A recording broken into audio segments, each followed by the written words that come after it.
What's up, everyone? Welcome back to my channel. It's time for another episode of Weekend Watch. This is where I let you know how movies performed at the previous weekend box office, but I also let you know what's new to theaters this coming weekend, but also on a streaming so you can make the choice if you want to go out or if you'd rather stay in. Now, this past weekend was the big scary movie battle between The Conjuring 3 and A Quiet Place Part 2.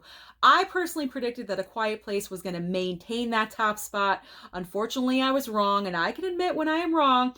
The Conjuring 3 debuted at the top with 24 million. Not bad, considering that we are in the pandemic. Its prior 1 and 2 opened around 40 million, but in a pandemic, I'll take it.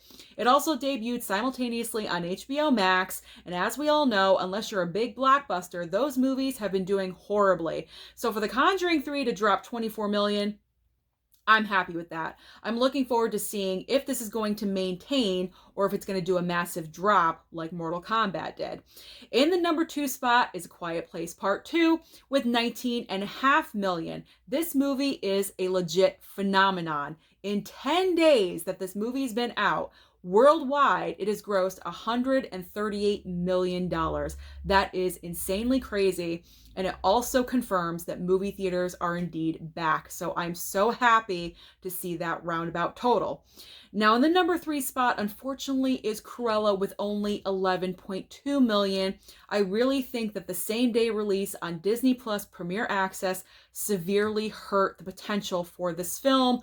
However, a sequel has been greenlit, as well as we're getting A Quiet Place Part 3. So we're getting sequels. Nothing to worry about. I guess Cruella is making money overseas. It's almost at $100 million worldwide, so that is a positive. Now, I do want to give you an update on Fast 9, because I did mention a few videos ago that Fast 9 was dropping 5 weeks overseas before it was here in the US June 25th.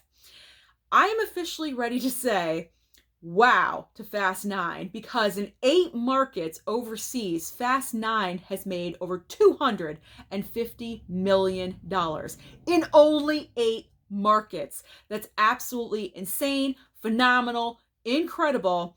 And in China, it is the number 1 film of the pandemic, surpassing Godzilla vs. Kong.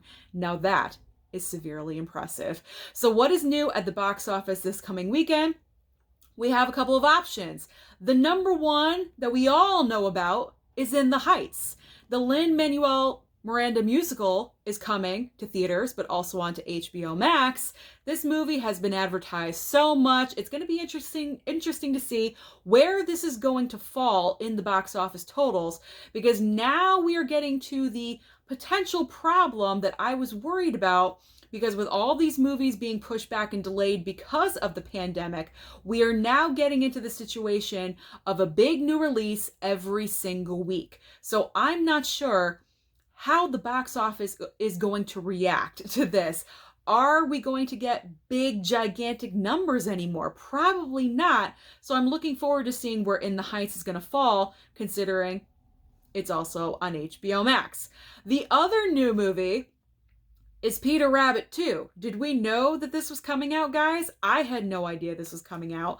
I wrote down 4 negatives about Peter Rabbit 2. Number 1, it's coming out at the wrong time. We're in summertime. This should have come out at Easter, where it is appropriate.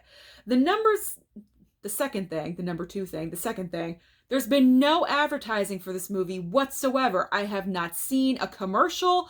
I have not seen anything. No paper advertising, nothing for this film.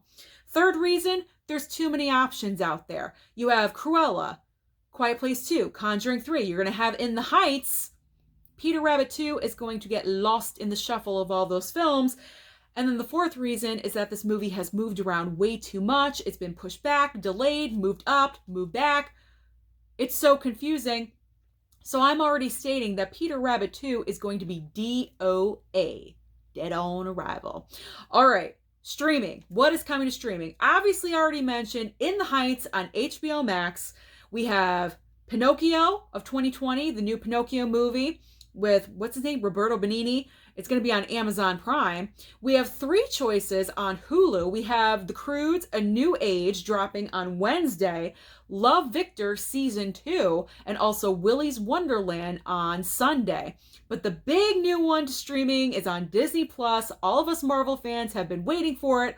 On Wednesday, we're finally getting Loki. So that is everything that is happening at the box office. Let me know down below all of your future predictions and what are you watching. Don't forget to like and subscribe, and I'll see you next time.